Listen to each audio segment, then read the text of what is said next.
Bom, o próximo tópico aqui, então, é continuação dos métodos de agrupamento, né? Então, até o momento a gente falou de alguns já, né?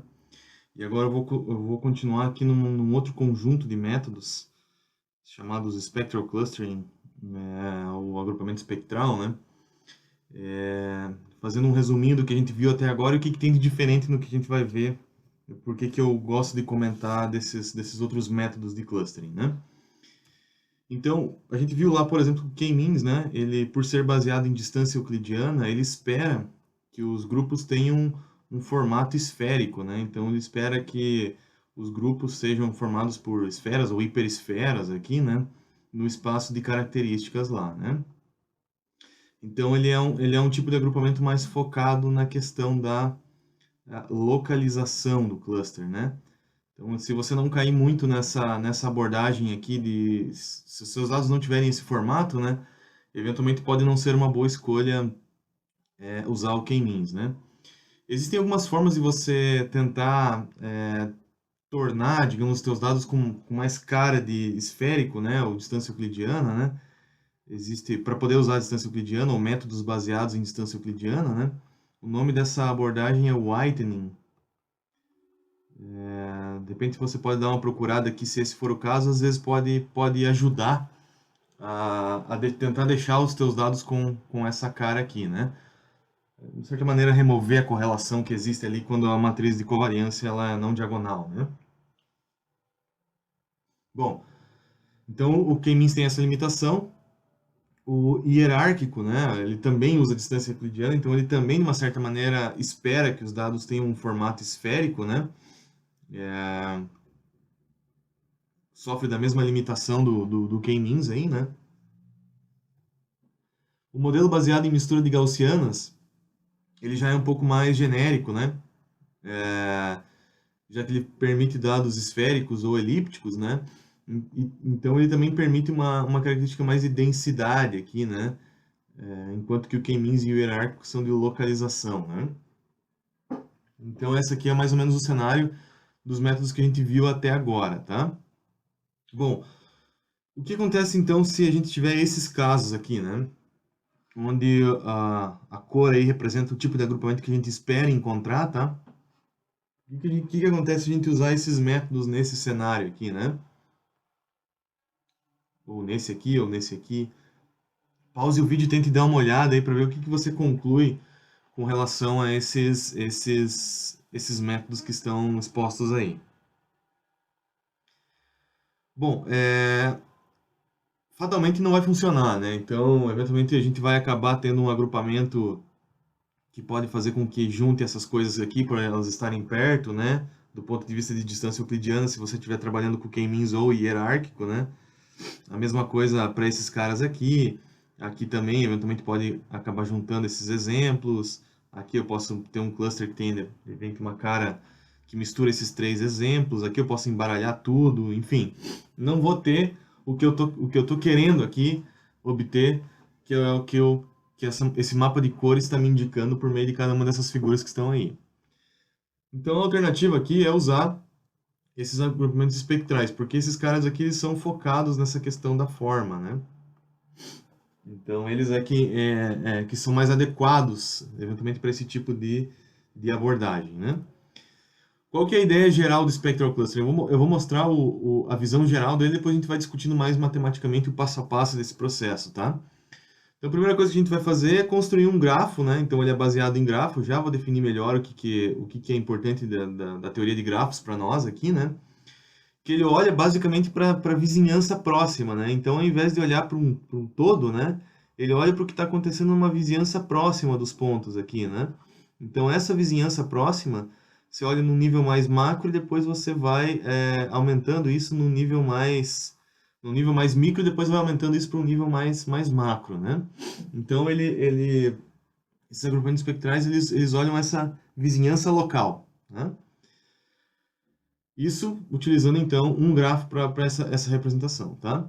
Depois a gente vai fazer um mapeamento bem parecido com aquela ideia que eu falei do kernel lá para SVM lá, né? Mas num outro contexto aqui, a teoria é outra por trás, né? A teoria matemática é outra, né?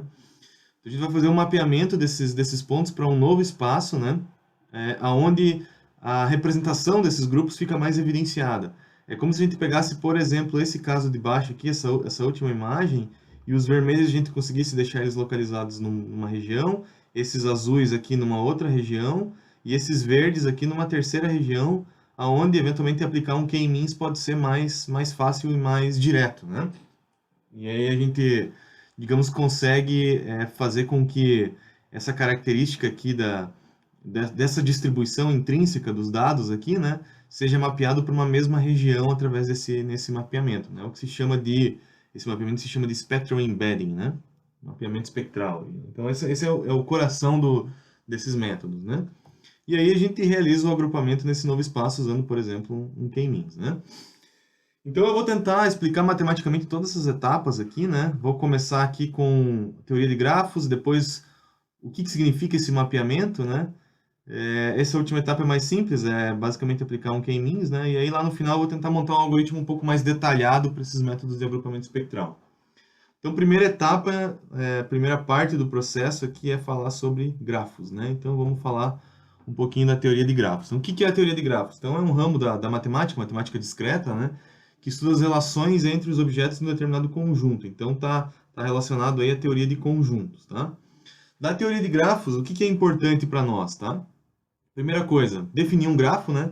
Então, um grafo basicamente vai ser um conjunto aqui, né?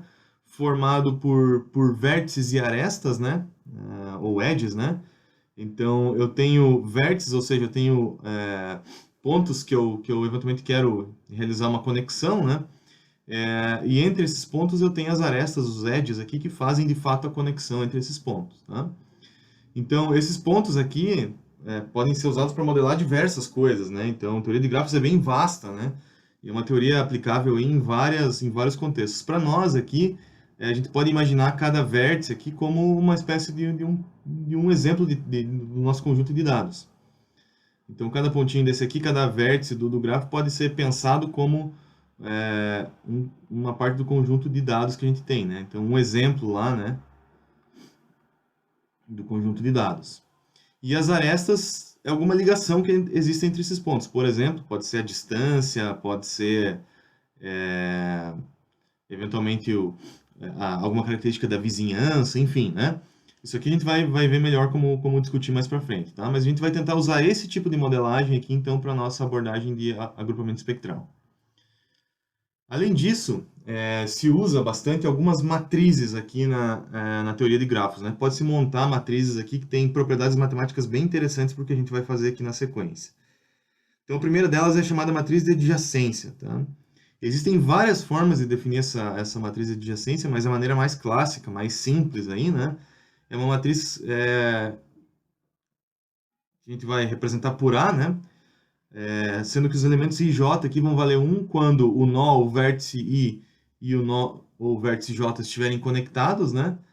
E 0 caso contrário. Então, para esse exemplo que eu estou mostrando aqui, essa aqui seria a matriz de adjacência, né? Então, por exemplo, 1 e 2 estão conectados, então tem que colocar 1 aqui na posição correspondente a 1 e 2. 1 e 3 estão conectados, então 1 e 3 tem que ter 1 aqui. 1 e 5 não estão conectados, então esse cara aqui vale 0. Então, essa aqui é uma forma de, digamos, construir a matriz de adjacência da maneira mais simples, mais trivial, e também uma das mais usuais, no fim das contas, tá? Então, essa é a primeira matriz que é importante aí da teoria de grafos, que tem relação direta, então, com os vértices, né, os nós do grafo, né, e as conexões entre eles aqui, né? Então, só colocar aqui a palavra vizinhança aqui para vocês já ficarem com essa informação na cabeça que tem relação com as arestas ou os edges do grafo, né? Bom, outras matrizes que são importantes além da matriz de adjacência é a matriz A, né? Então, existe a matriz L e a matriz D. E eu posso construir uma relação entre elas, né? A matriz L é dada por D menos A. Então, o que são as outras duas matrizes? Primeiro, a matriz D, né? Então, a matriz D é uma matriz diagonal, que na forma mais simples, né? Ela é dada por essa expressão aqui, né? Onde eu defino um operador DEG, que eu já vou mostrar o que ele é para vocês, tá? Relacionado a cada vértice, né, do grafo, né? Então, eu vou basicamente aqui aplicar um operador quando o i for igual a j aqui, né? Ou seja, eu estou falando de uma diagonal principal lá dessa matriz, né? E zero caso contrário. Então, o que é esse DAG aqui, né? Esse DAG aqui é basicamente o número, o grau de conexões que tem um determinado vértice. Tá? E como ele é só aplicável aqui quando i é igual a j, ou seja, só a diagonal dessa matriz, né? Contar quantas conexões eu tenho em cada vértice, né? Eu preciso me preocupar então só com a diagonal, né? Então, por isso que essa matriz aqui é uma matriz diagonal. Por exemplo, né? Se eu tenho esse grafo aqui, né? Então, se eu for contar o número de conexões do nó 1 aqui, é 1, 2, 3, 4, né? No nó assim, então tá aqui, né? 1 é o 4.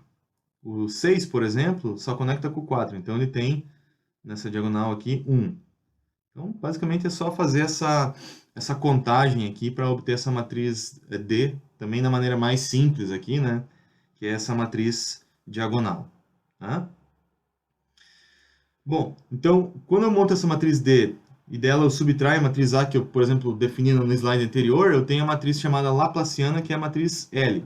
Essa matriz aqui vai ser a matriz-chave para a nossa análise, tá? Então, o que eu estou fazendo até agora? Estou só construindo coisas a partir de um grafo, né? Supondo a priori que eu tenho esse grafo, tá? Depois a gente vai falar como que a gente pode construir esse grafo aí. Bom, a matriz L, em particular, ela tem algumas propriedades matemáticas que são bem interessantes, principalmente no contexto de agrupamento que a gente vai falar aqui. Tá? Principalmente se a gente for olhar a decomposição em autovalores e autovetores dessa matriz L. Então, o que é a decomposição em autovalores e em autovetores? Né? Eu pegar aqui, por exemplo, um autovetor V qualquer, aqui ele vai ser um autovetor da matriz L se essa igualdade valer, né? E o autovalor correspondente a esse autovetor é esse lambda aqui. Uma forma de interpretar do ponto de vista da álgebra linear, lá, essa decomposição em autovalores e em autovetores é o seguinte. Você tem, por exemplo, no teu espaço, vários vetores, né? Deixa eu tentar desenhar aqui. Vários vetores aí, que seriam, por exemplo, candidatos aí a ser autovetores, né? Quando você aplica essa transformação nesses vetores, que seria, por exemplo, aplicar essa matriz L aqui, né? Então, eu aplico uma transformação, por exemplo, uma matriz de rotação, alguma coisa assim, né? Em cima desses vetores aqui, né?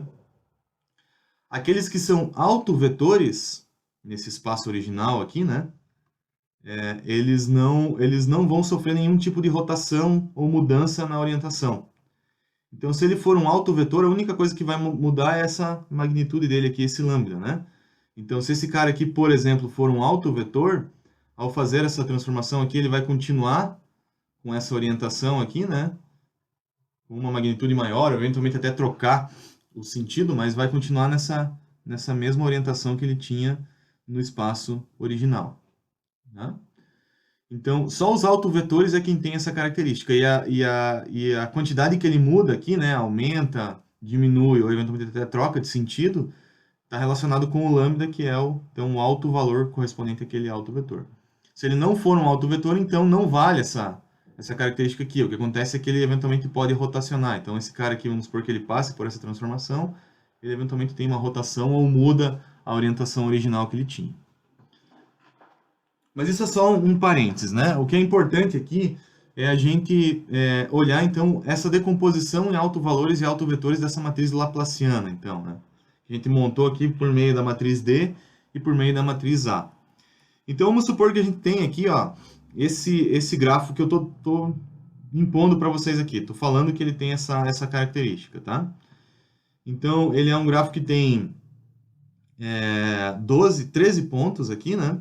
Então, tem 13 vértices aqui, né? Nós. E algumas conexões aqui entre esses nós, né? Então, a primeira coisa que eu quero que você faça é pause o vídeo. E aí você vai fazer o seguinte, você vai montar a matriz A e a matriz D conforme eu acabei de definir para vocês. Então, nos dois slides anteriores, monte a matriz A e a matriz D. Feito isso, você vai montar a matriz L fazendo o seguinte, L é igual a D menos A. Tá? E aí, na sequência, você vai fazer o seguinte, você vai fazer uma decomposição em autovalores e autovetores, se você estiver trabalhando com MATLAB, por exemplo, ou Octave, né? Você pode usar a função EIG aqui, né? Dessa matriz L. Tá? Então, pause o vídeo, realize essas operações aqui, porque isso é importante para você se convencer o que eu vou mostrar na sequência, tá? Uma vez que você tenha feito, né, tem algumas coisas interessantes dessa decomposição em autovalores e autovetores dessa matriz L. Por exemplo, se você pegar os autovalores, perdão, os autovetores aqui, que são 3, tá? Que tem o lambda igual a zero, ou seja, os autovalores nulo, tá? Então, todos os autovetores que têm esse autovalor nulo, resultante dessa decomposição aqui, né? Você vai ver, se você observar a característica ou a cara de cada um desses vetores aí, né? Ele tem um vetor com 13 posições, em função do número de pontos aqui, né? Mas você vai ver que o vetor V1 tem essa cara aqui, o V2 tem essa cara aqui e o V3 tem essa cara aqui. Dependendo da tua característica de decomposição em autovalores e autovetores, esse cara não vai ser zero, vai ser tipo 1 na menos 20, menos 10, alguma coisa assim. Valor muito próximo a zero, tá? E os valores aqui dentro também, mas é fácil identificar que um valor é muito próximo de zero e outro valor é muito próximo de 1. Tá? Olha o vetor, o autovetor 1 aqui, ó. E olhe para os pontos que ele tem essa correspondência. Então, ele vale 0 para o 1, 2, 3, 4, 5, 6, 7, 8 e 8, né? E ele vale 1 para o 9, 10, 11, 12 e 13. O que o 9, 10, 11, 12 e 13 tem em comum aqui nesse espaço? Ele está relacionado com esses pontos que estão conectados aqui, né? Então, o que o autovetor 1 capturou foi a estrutura desses caras aqui. Se eu for olhar o autovetor 2, 6, 7 e 8 estão conectados, né? Então, esse cara aqui, ó, que é essa conexão que existe no canto direito aqui, ó, está representada pelo autovetor 2. E se a gente observar o autovetor 3 também, né? Então, o que os autovetores correspondentes aos autovalores nulos da matriz laplaciana fornecem? Eles fornecem para nós aqui, ó, que pontos estão conectados a quem, né? Quais pontos estão conectados entre si em um determinado grafo. Ou seja, se eu tenho um grafo para representar a minha distribuição de pontos, o que esses caras aqui, de uma certa forma, estão fazendo é fazer o tal do clustering, né? Então, isso aqui já é uma primeira conclusão importante, ou seja, se eu tiver como montar o grafo a partir dos meus dados e fizer uma decomposição da matriz laplaciana, no cenário ideal, né, é só eu olhar os autovalores que são nulos e os autovetores correspondentes a esses autovalores nulos, e aí daqui já está a minha indicação de como que esses dados estão agrupados, né? Mas claro, aí você pode pensar o seguinte, se eu já tenho o grafo de antemão, né, então na verdade não tem sentido nenhum eu fazer isso, né, porque o meu clustering já vem previamente definido. Mas vamos com calma, né? Então isso só, a gente está só olhando uma propriedade da matriz laplaciana. Tá? A gente já vai falar como que tudo isso se amarra, tá? Bom, então aqui é só uma conclusão do que eu acabei de falar. Então a multiplicidade do alto valor nulo, né, é igual ao número de componentes no grafo, né? Então, a grosso modo aí seria o número de clusters, né? E os autovetores correspondentes a esse alto valor nulo fornecem indicadores para mostrar qual componente está pertencente a um determinado nó, ou as interconexões que existem naquele grafo. Tá? Então, primeira observação aí da matriz laplaciana é essa, tá? Como eu falei, o problema é que a gente ainda precisa uma maneira mais clara aí de fazer duas coisas, basicamente determinar o grafo, né? E aí a partir do grafo poder montar a matriz de adjacência e a matriz D, né? Aquela matriz diagonal, né? Então, se a gente tem o grafo, fica fácil, como eu mostrei anteriormente para vocês. Mas agora na prática, não tendo o grafo de antemão, né? Tendo só a distribuição dos dados, como eu estou mostrando aqui, né? Então eu tenho essa distribuição de dados aqui, ó, que eventualmente podem ter esses 3 clusters aqui, né? Tendo só isso daqui, como que eu vou imaginar se o meu grafo pode ser esse aqui, se pode ser esse aqui, ou qual é o grafo que está representando aquela conexão de dados, como que eu monto esse grafo e, claro, a partir desse grafo, como que eu monto a minha matriz A e a minha matriz D. Isso aqui ainda tá em aberto para daí eu poder calcular a matriz laplaciana e fazer uso dessas propriedades matemáticas da matriz laplaciana para desvendar o que está por trás dos dados. Tá? Bom, existem algumas formas que se faz para trabalhar diretamente na matriz de adjacência, ou seja, você parte direto para montar a matriz de adjacência, tá? E, consequentemente, construir o grafo, tá? Eu vou mostrar algumas delas aqui que são usadas no contexto de agrupamento espectral. Se você estiver falando de outros tipos de uso de grafos, né, eventualmente você vai falar de outros tipos de matriz de adjacência. Então eu vou usar aqui só aquelas que são interessantes para nós aqui no ponto de vista de agrupamento espectral. Então o que ela tem que fazer? Ela tem que medir uma similaridade entre pares de pontos. Então é isso que a matriz de adjacência faz. Então você pode, por exemplo, usar, né, duas métricas clássicas aqui de similaridade. Por exemplo, usar essa função aqui, que é o kernel gaussiano que a gente viu anteriormente, que é uma medida de distância euclidiana entre pares de pontos, né? Ponderada aqui por um fator de escala e uma exponencial. Então, essa aqui é uma maneira de medir essa similaridade, né? Esse valor menos aqui transforma essa medida de distância numa medida de similaridade, né? Não dissimilaridade. Mas, enfim, isso é só um detalhe, tá? Então, uma forma de usar fazer essa matriz de adjacência é calcular a matriz A para todos os pares de pontos com essa expressão aqui. Então, é uma matriz bem parecida com a matriz do kernel lá da SVM, né? E, na verdade, esse cara aqui acaba sendo mais usual aqui de agrupamento espectral. Uma outra forma é montar uma matriz parecida com aquela anterior, né? De uns e zeros, né? Onde a gente define um threshold aqui, né? Que é esse epsilon. E esse epsilon, ele é um parâmetro definido a priori, né? Pelo usuário, né? E a gente mede a distância entre pares de pontos. Se ele for inferior a esse cara aqui, a conexão vale 1, se não vale 0. Então, também é uma maneira aqui de construir essa matriz A. Como eu falei, essa daqui é mais usual, o kernel gaussiano, né? E aí, uma vez calculando a matriz A, pode-se calcular a matriz D fazendo o somatório da diagonal do que está na diagonal da matriz A, né? E aí se obtém a matriz D e, consequentemente, pode-se calcular a matriz L. Então, o que está nesse slide aqui é, basicamente, como você monta o grafo, né?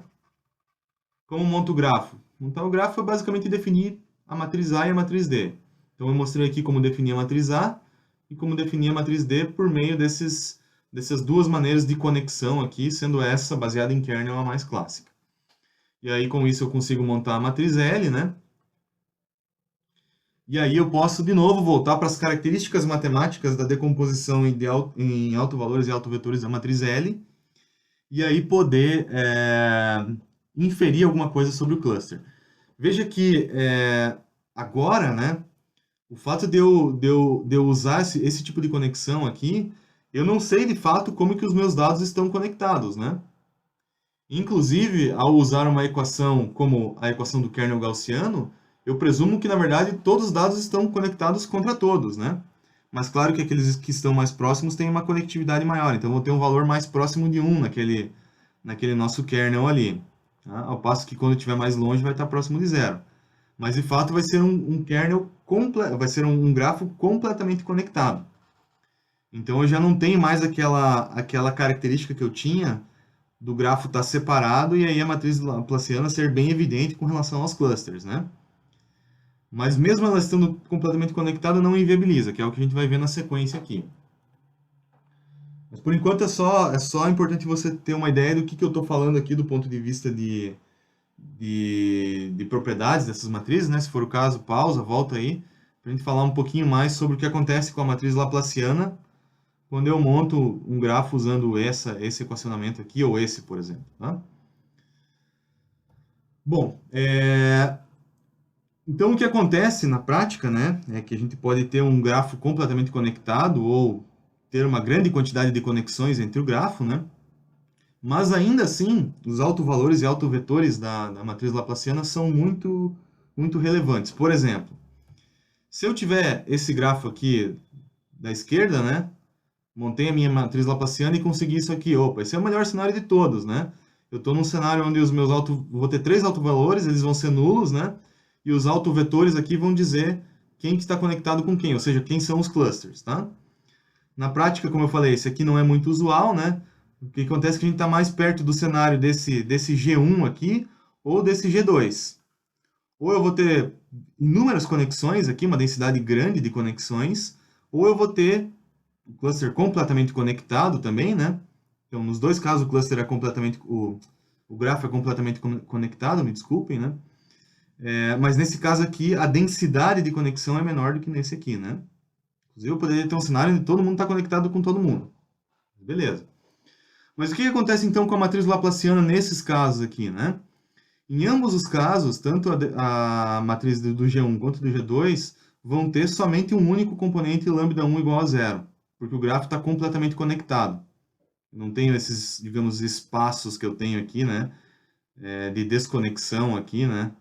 Como eu tenho nesse primeiro caso. Como tem a conexão, existe pelo menos entre um ponto, entre todas as partes do grafo, né?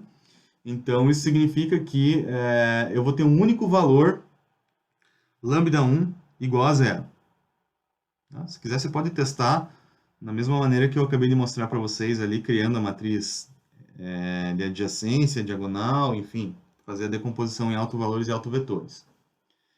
O segundo caso aqui, né, é que o segundo autovalor, o primeiro acima de zero, né, então o próximo autovalor aqui nessa ordenação dos autovalores, né, partindo do mais baixo e indo para o mais alto, então o próximo autovalor que eu estou chamando de lambda 2, ele vai ser maior que zero. E se eu for olhar o lambda 2 desse cara aqui, ele tem um valor menor do que o lambda 2 desse cara aqui. Ou seja, tem uma outra coisa interessante que a matriz laplaciana fornece, que é a densidade de conexões. Se eu for olhar os autovalores, que são diferentes de zero, né, eles também fornecem uma espécie de uma densidade de conexões que eventualmente a gente pode ter. Então veja que mesmo no caso com muitas conexões aqui, né, ainda assim, olhando só para os autovalores, eu ainda tenho informações relevantes sobre o que está acontecendo por trás daqueles dados ali. Agora, se além de olhar o autovalor, eu for olhar o autovetor, tá? Então, o que acontece se eu for olhar o autovetor de um grafo que está completamente conectado ou tenha muitas conexões? Vou ver um exemplo bem evidente aqui para vocês enxergarem isso. Vamos supor, então, que a gente tem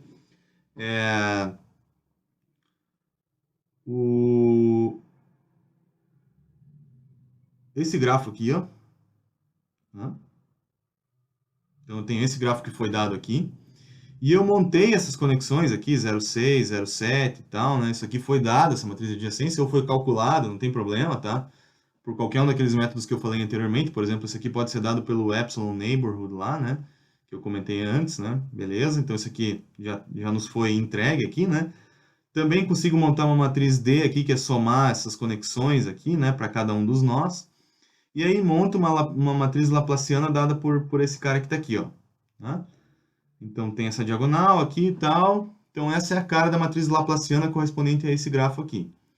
Se eu fizer uma decomposição em autovalores e autovetores, eu vou ter um único autovalor nulo lá, né? Então vai ter um lambda 1 igual a zero lá, né?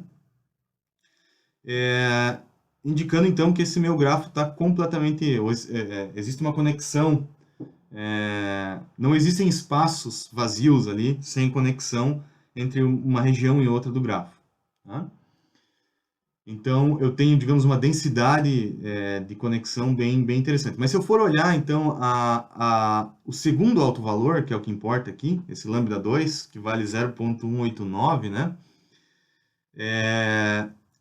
E se eu for analisar o autovetor correspondente a esse cara aqui, que é esse V2 que está aqui, ó, ele tem algumas informações legais. Por exemplo, ó, o autovetor correspondente a esse autovalor, ele tem 0,41 por ponto 1, 44 por 2, 34 por 3.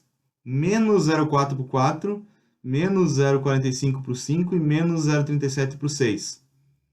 Ou seja, os caras 4, 5 e 6 têm valor negativo, 1, 2 e 3 têm valor positivo. Se a gente for ver, ó, a conexão aqui no grafo é 0,1 para esse lado aqui, 0,2 para esse lado aqui. Quase que indicando que eu poderia, na verdade, simplesmente cortar essa conexão fora aqui, ou falar o seguinte, tá com um cara aqui, isso aqui pode ser um grupo, e isso aqui pode ser outro. Porque esses caras estão fortemente conectados e esses caras estão fortemente conectados. Como está refletido aqui pelo autovetor V2. Tá? Então, se eu olhar esse segundo alto valor da matriz L aqui, então, de novo, né, eu posso usar essa decomposição em autovalores e autovetores para fazer a decomposição da matriz, para fazer a clusterização dos meus dados. Tá? Então, veja que mesmo num grafo ali onde eu tenha a conectividade ou uma densidade maior de conexões, ainda assim eu consigo capturar informações a partir da decomposição em autovalores e autovetores da matriz. Em termos de alto valor, os caras que são maiores que zero, eles vão nos fornecer a densidade de conexão. Em termos de autovetor, eles vão dizer para nós quem tá mais provavelmente conectado com quem, né? Ou quem são os caras que estão candidatos a um determinado cluster ou não. Né? Só um parênteses aqui, ó. Na prática, na verdade, a gente inverte um pouco essa análise que eu estou fazendo aqui em termos de implementação, para forçar autovalores positivos aqui, né?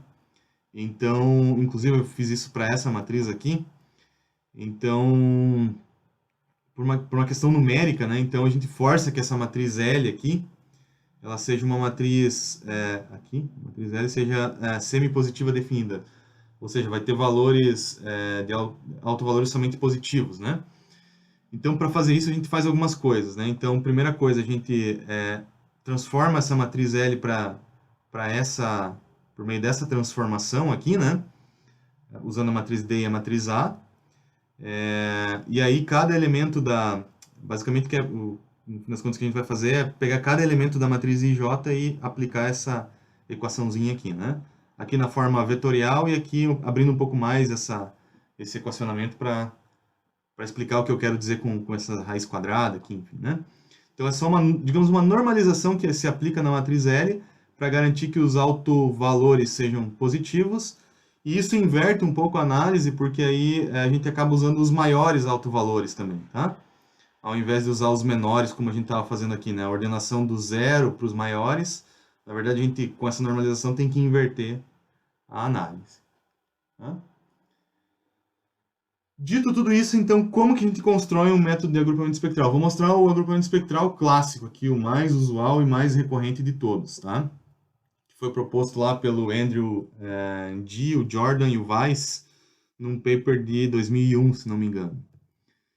Então, como que a gente implementa esse agrupamento espectral? Então, a primeira coisa que você tem que ter é o teu dataset, né? Teus N exemplos aqui do dataset, com um determinado número de features, né? Não interessa quantas features, tá? E a gente vai separar isso aqui em K clusters, né? Então, esse cara aqui também tem que ser definido a priori. Apesar que existem formas para a gente não precisar fazer isso ou digamos, ser um pouco menos dependente dessa escolha aqui. Tá? Depois eu comento um pouquinho mais sobre isso daqui, tá? Então, primeira parte, montar a matriz A, né? Vai ser uma matriz N por N, então, e ela vai ser dada na forma canônica aqui, no jeito clássico, pelo kernel gaussiano lá. Então, é um grafo completamente conectado. Todo mundo está conectado com todo mundo. Se está mais perto, essa intensidade é maior, se está mais longe, é menor. Tá?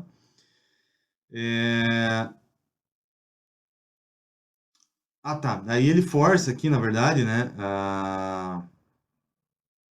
O A e I acabar sendo zero. Então, na verdade, é o inverso do que eu falei, né?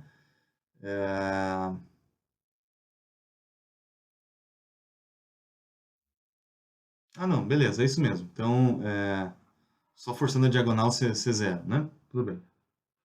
Porque a distância aqui vai ser nula entre pares que são idênticos, né? Enfim, então beleza. O resto daí seria só aplicar essa equação para todos os casos.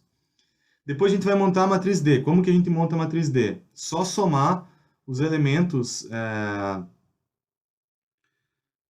de cada linha, né, da matriz A. Então, eu vou pegar a matriz A e na diagonal I lá, né, eu vou somar a iésima linha daquela matriz A. Tá? E depois eu vou montar a matriz L fazendo já a normalização aqui que é necessária para a gente interpretar os autovalores de forma crescente e evitar com que a gente tenha autovalores negativos, né? Fazer essa normalização da matriz laplaciana. Aí depois o que a gente vai fazer? A gente vai pegar os K valores, os K maiores autovetores da matriz L. Então, K está relacionado a esse K aqui, tá? Então, esse mesmo parâmetro aqui aparece aqui, ou seja, se eu quero 3 grupos, então eu vou selecionar os 3 maiores autovetores da matriz L. Tá?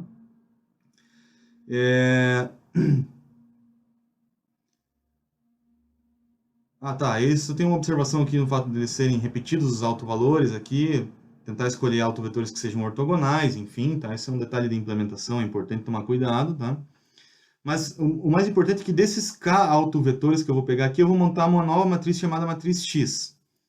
Então, se eu peguei os 3 maiores autovetores, essa matriz X aqui, então, ela vai ter os N exemplos de treinamento que eu tenho por K colunas aqui, né? Ou seja, eu estou, de uma certa maneira, deixando de representar os dados nesse espaço aqui e estou representando os dados no espaço dos autovetores. Porque é o espaço onde eu evidencio a existência de clusters, né? Como a gente acabou de ver. Tá? Então, essa matriz X é como se fosse uma matriz com essas novas features, né? Dadas pelos autovetores. Então, os autovetores, eu posso interpretar isso, né? Dessa maneira que eu vou falar aqui. Os autovetores, eles na verdade são features nesse novo espaço. Posso interpretar eles como novas features, um mapeamento de features. Eu tinha essas features, fiz todo esse mapeamento, decompus a matriz L aqui, agora eu tenho esse novo espaço, então eu tenho essas novas features aqui, onde é mais fácil, é mais evidente eu fazer o cluster. Essa que é a sacada aqui do agrupamento espectral. Então é aqui que entra a história do mapeamento espectral, o spectral embedding lá, né? Então é olhar os autovetores como features para fazer o cluster nesse novo espaço. Normalmente se faz uma normalização nessa matriz X aqui também, né? Para poder aplicar o agrupamento, né? Para ter norma unitária e tal, e ficar uma coisa um pouco mais bem condicionada do ponto de vista de álgebra linear, tá? Mas o mais importante é que, tendo essa matriz aqui, então, o passo 5 é basicamente fazer um agrupamento espectral, um agrupamento K-means, perdão, né? Por exemplo, pode ser outro agrupamento aqui com K clusters, né? Para tentar, então, extrair o agrupamento que eventualmente eu posso ter aqui, que é indicado ou ressaltado por esses autovetores. Então, faço o agrupamento, então eu vou ter qual grupo que cada um desses N pertence aqui, né? Aí eu posso, então, voltar para o espaço original e dizer, ó, o exemplo 1 pertence ao grupo 1, o exemplo 2 pertence ao grupo 2, e assim sucessivamente para todos os K grupos que eu defini a priori. Essa que é a ideia, então, do agrupamento espectral. Qual que é o ponto-chave? É que tanto os autovalores quanto os autovetores, muito mais os autovetores, né? Eles escondem, então, eles capturam, né? Da matriz L, né? Eles capturam essa estrutura escondida por trás dos dados e por isso eles são capazes, então, de tentar realizar um determinado agrupamento mais arbitrário do que seria um agrupamento direto ali, né? Naquele espaço original dos dados que a gente tem aqui. Então, ele funciona bem para distribuições bem malucas de dados, aí, né? Como aquelas que eu comecei no início do vídeo mostrando para vocês. Tá? Então, a chave da coisa aqui é montar um vetor de features aqui, né, baseado nos K maiores autovetores, ou seja, que tem os K maiores autovalores. Tá? Então, aqui no exemplo anterior, estou mostrando como que seria esse vetor de features para essa matriz L aqui. Tá? Bom, para isso ficar mais claro, eu vou mostrar alguns exemplos, tá? No MATLAB, já vou comparar com os outros métodos de clustering que a gente falou até agora, mas vou deixar isso para um próximo vídeo, que daí eu comparo todo mundo e já falo um pouco das métricas de comparação de cluster para vocês, tá? Então, vou encerrar esse vídeo por aqui.